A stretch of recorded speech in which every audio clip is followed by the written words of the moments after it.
Welcome to Christ Assembly. My name is Bert Allen. This morning I'd like to look at the story of Onesimus and Philemon. Philemon was the master and Onesimus was the runaway slave. But in that story, we have a picture of each believer coming back to Jesus Christ after salvation.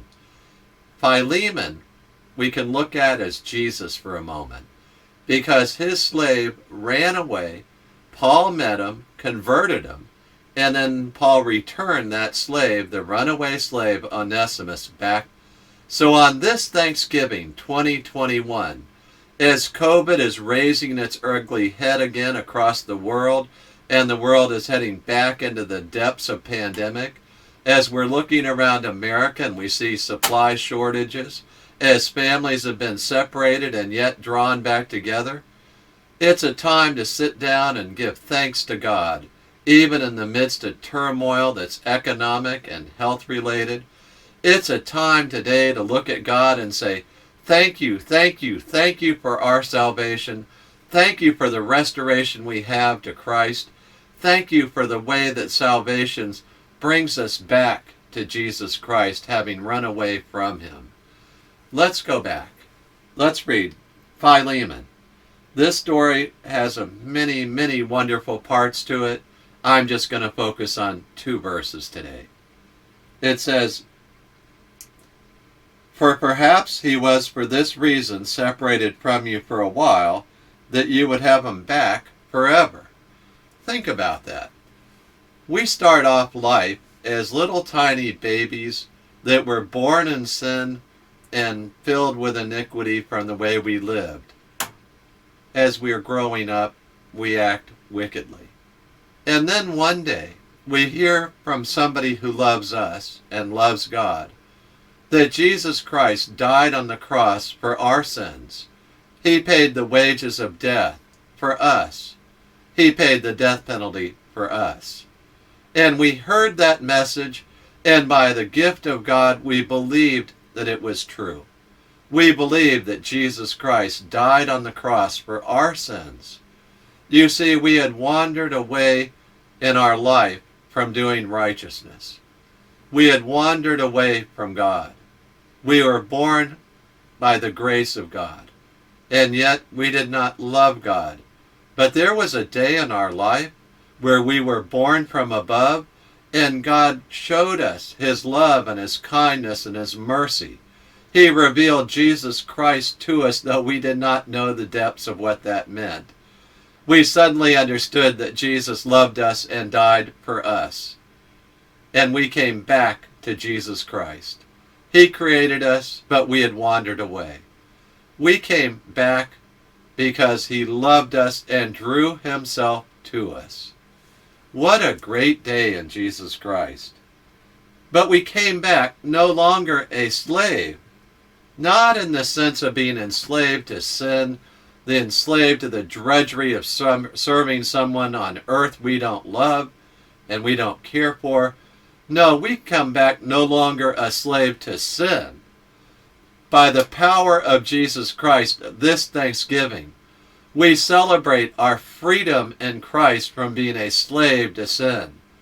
We have now become a slave to Jesus Christ. Notice Paul's restoring Onesimus back to Philemon and saying to him, now he's your slave indeed, has been all along, but now he's going to be to you more than a slave. In verse 16 it says, no longer a slave, but more than a slave, a beloved brother. You see, this Thanksgiving we celebrate the fact that among all believers on earth, imagine this, a worldwide Thanksgiving among every believer on earth, every person who's been born again, that all of us celebrate Thanksgiving as one group that are all together in Christ, as beloved brothers in Christ. And that goes for the women too. When we look at it from the perspective of Christ, we are all brothers scattered over the whole world, raising one anthem of praise together with our hearts and our voices, saying, thank you, Lord, on this Thanksgiving Day, 2021. The pandemic's not going to give us. Government shutdowns aren't going to get us. Our economy's not going to get us. The riots and the unrest are not going to get us. We're not enslaved to those things and never will be. We have been freed from the power of sin dominating our lives. Now we live in the power and the love and the glory of Jesus Christ every day because somebody loved us and shared the gospel of Jesus Christ with us. Maybe today God's going to give you an opportunity to share his gospel with somebody you meet, someone you see in the family, someone you haven't talked to in a long time. Maybe God's going to open their heart and they will hear a Thanksgiving message from you about salvation in Jesus Christ, that God sent them there to hear it just from you. But back to our verse. No longer a slave, but more than a slave, a beloved brother, especially to me. You see, some of y'all out there today have, by the glory and grace of God, shared the gospel with somebody, and that person has become a believer. They've been born again by God, born from above. And you're going to give thanks for that person.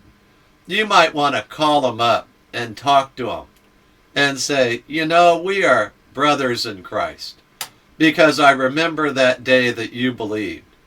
I have friends like that from the beach at Indian Harbor Beach, Bicentennial Park. I have friends from California like that, from Texas like that. People who hear the Word of God and believe. What a great day it is that we can look at different people and places we've lived and shared the gospel with them, and by the grace of God, they believed that Jesus Christ died for them, and they received that free gift of salvation today. We have so much to be thankful for. Amen and hallelujah. It says, but how much more to you, both in the flesh and in the Lord. You see, we have friends that are here on earth and love to worship Jesus and are thankful together. And as we have that community of thanksgiving among the believers on earth today, we have become useful to each other to minister with our spiritual gifts.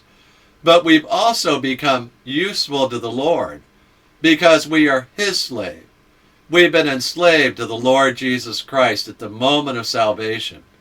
And it's a wonderful, happy, joyful thing to be his slave. He leads us in righteousness. He fills our lives with the joy of serving him.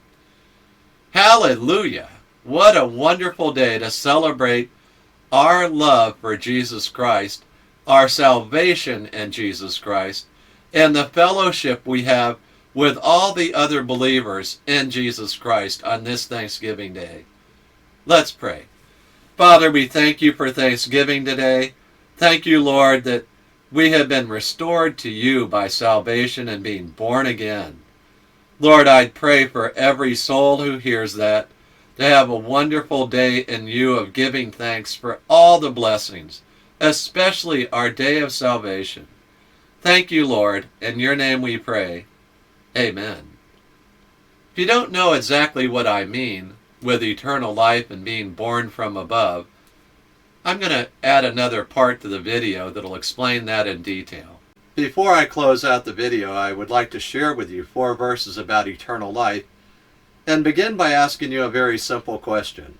If Jesus Christ asked you, why should I let you into heaven? What would you say? I've asked that question to a lot of folks, and the answer I get most of the time is that I've been good, or I don't know the answer, or maybe I hope I'll get in. The Bible provides a very clear answer to that question in 4 verses, so we can read them together. The first verse says, for all have sinned and fall short of the glory of God. Romans 3:23. That verse tells us that all of us have sinned. You've sinned, I've sinned, everybody who's ever lived has sinned. A lot of people react and say, well, that's not me. I've never sinned. Well, have you ever told a lie? Did you ever take something that doesn't belong to you? Have you ever done something disobedient to your parents? Ever once disobeyed them? God says that my standard is my glory. And when you fall short of the glory of God, should you be worried about that? For the wages of sin is death, but the free gift of God is eternal life in Christ Jesus our Lord. You see, for all of us, at the moment we sin, we earn and deserve the wages of sin, which is death. And he's talking about the death penalty, spiritually, eternal separation from God, burning fire, all those things you've heard about. The Bible says there's a fiery hell. Well, I'm really glad that God did not end Romans 3:23 right there, because he continued on and said, God loves us. The free gift of God is eternal life in Christ Jesus our Lord. He's offering us the free gift of eternal life right now. I often illustrate that free gift with my car keys. And this key right here starts my truck, which is a 2000 Nissan Frontier pickup.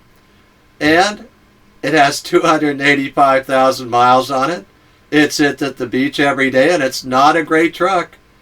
But I use it as an illustration. And they understand it's just an illustration, the people I share it with.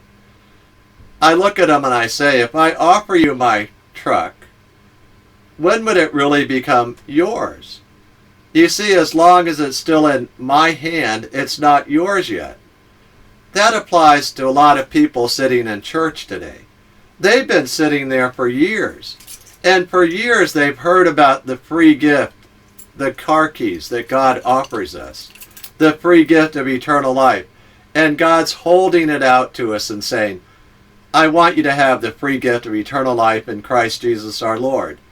But the people are just staring at the keys. They know about the keys. They know that Jesus Christ died. They know that he was resurrected. They could quote a lot of Bible verses. But God says, no, that's not what I'm talking about. Was there ever a day in your life where you reached out and received the keys and received the free gift of eternal life by faith?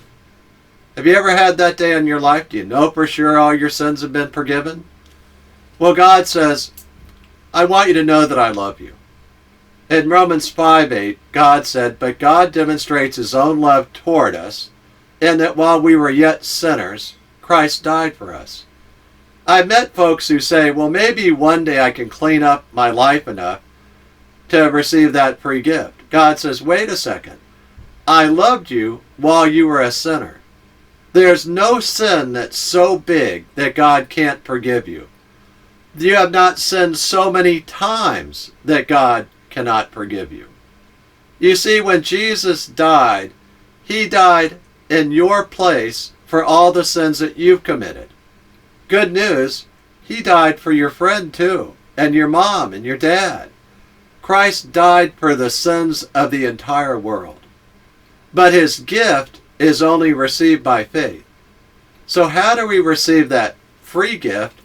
So we can reach out today, grab the gift, receive it from the Lord Jesus by faith, and bring him into our lives. Well, Romans 10:9 tells us how to do that. It says that if you confess with your mouth Jesus is Lord, and believe in your heart that God raised him from the dead, you will be saved. So we can pray a prayer together, and I'd like you to pray it with me right now. Let's pray. Lord Jesus, I confess that I am a sinner and I have fallen short of the glory of God. I understand too, Lord, and I confess that I deserve the wages of sin, which is death. But I thank you, Lord, that you offer me the free gift of eternal life in Christ Jesus our Lord right now. I accept that free gift.